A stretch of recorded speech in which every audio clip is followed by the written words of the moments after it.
So I combed through every Power 4 conference, and I didn't really have to look at the Big 12, because if Sam Leavitt's leaving Arizona State, you know he's going to a different league. And I thought to myself, as I looked at each and every team, I thought in my head, would Sam Leavitt make sense there? Would Sam Leavitt make sense here? What about this school? What about that school? So this is just me theorizing, thinking about where a potential fit would be. And by the way, Arizona State was prepared to offer him more than enough in NIL. So whoever is getting him has got at least one donor with some serious pockets, and they also really believe in the Westland, Oregon native. Now, let me start with Miami.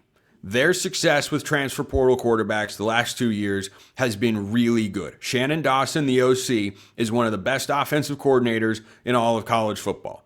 He's got Miami in the playoff, of course. That's controversial to some, but they have won 20 regular season games in the last 2 years. For all the flack that Miami takes for the games that they continuously find a way to lose that they shouldn't, the Mario Cristobal special, fundamentally, they are a good program and they are a good football team. And they could absolutely go to College Station and knock off Texas A&M. That's feasible. They've done that in the Mario Cristobal era, as a matter of fact. So Miami has shown a willingness to go out and add transfers. They have a proven track record of success with the same offensive coordinator still in place, and they have a serious need, because I don't think, based on what I've talked about with Alex Dono of Locked On Canes, that they think they have their quarterback of the future in the room right here, right now.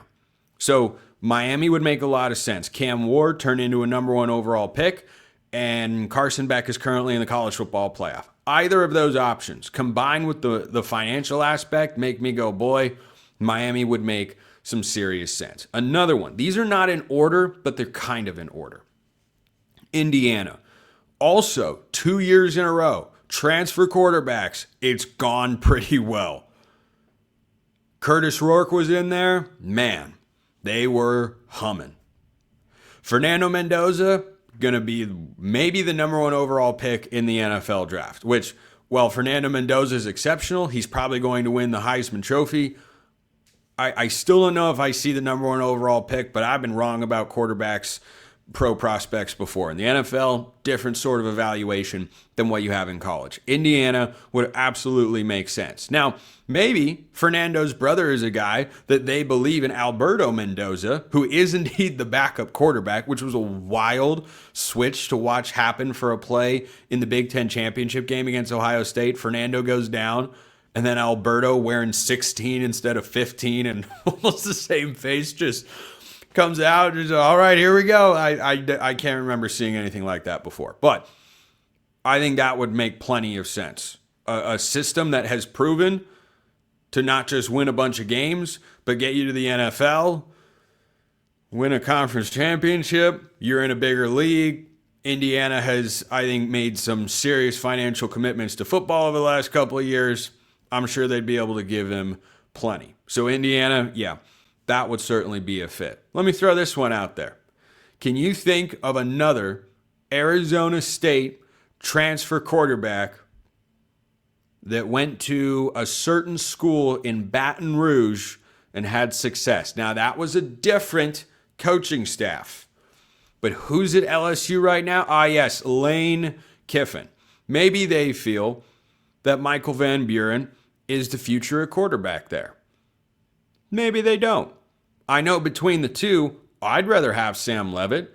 And what is Lane Kiffin's record with quarterbacks? Oh, yes, very good. And what do you know you're going to have at LSU, no matter what year it is or who the head coach is? You're going to have some darn good wide receivers because they can really recruit. And Lane Kiffin, off to a very good start in that regard, to nobody's surprise. So Leavitt's a guy who has potentially 2 years of eligibility left. I don't know that that's the sort of futuristic thinking Lane Kiffin would concern himself with, but with all the drama and all the hype that he has going to be the head coach at LSU, a proven commodity at quarterback, yeah, that would make a lot of sense. So LSU would absolutely be a logical landing spot for Sam Leavitt. And following in the footsteps of Jayden Daniels, it's not not a bad guy to try and emulate. He also is working out pretty well in the NFL. 2 more SEC schools before I throw another ACC at you, and then 2 Big Tens. Just keep these on the radar. I don't think, though I'm never really sure, Diego Pavia is going to be back at Vanderbilt next year. If he isn't, that's another system stylistically that Sam Leavitt's skill set I think is fit for, with the way that he's able to run, but it's not quite, run your quarterback just straight into the line 15 to 20 times a game. I think Vanderbilt would be a spot that absolutely would look attractive. Do they have the money to outbid some of these other teams for his services? I don't know. That's up to Clark Lee and the donors in Nashville there. But another one, and this is under the radar, both these schools are, but again, I'm just looking at where there would be a fit. I don't think Mississippi State is the craziest idea that I've seen in college football in the last several years. I don't think it's wild at all. They've seen him play for the last couple of seasons because, remember, the Bulldogs hosted Arizona State this year and played at Arizona State last year. They split those meetings. So at the very least, Jeff Lebby has had a handshake with Sam Leavitt before.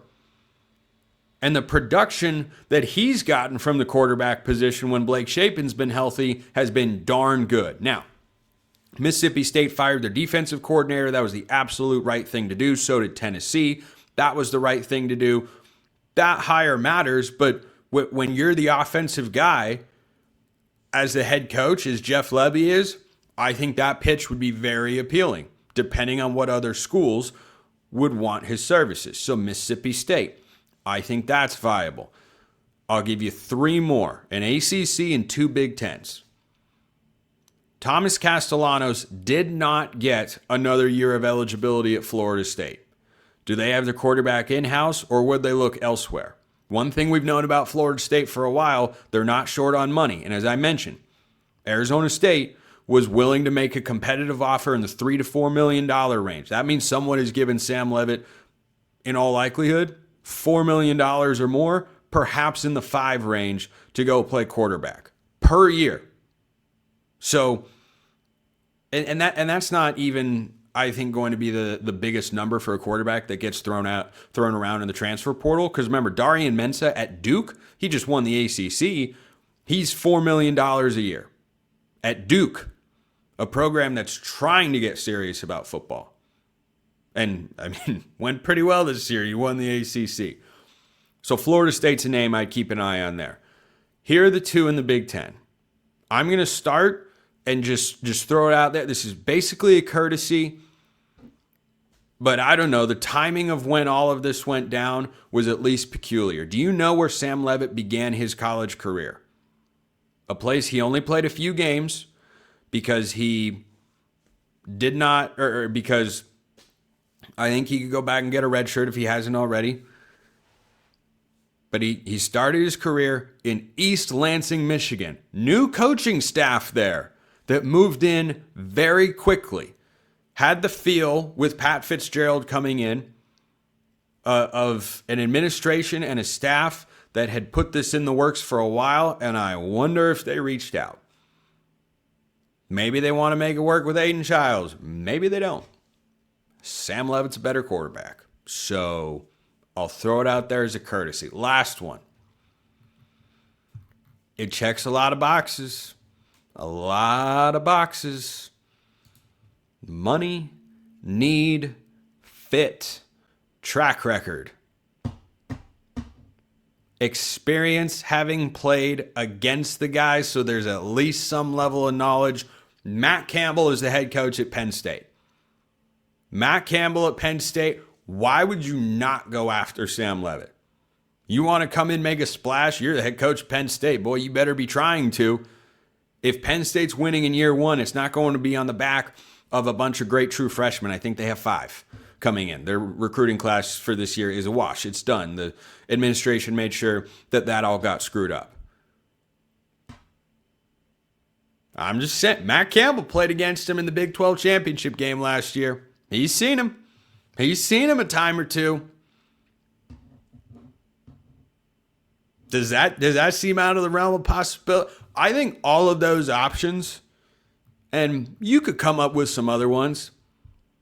I'll be pretty surprised if Sam Leavitt plays football next year at a school that is not one of the ones that I listed.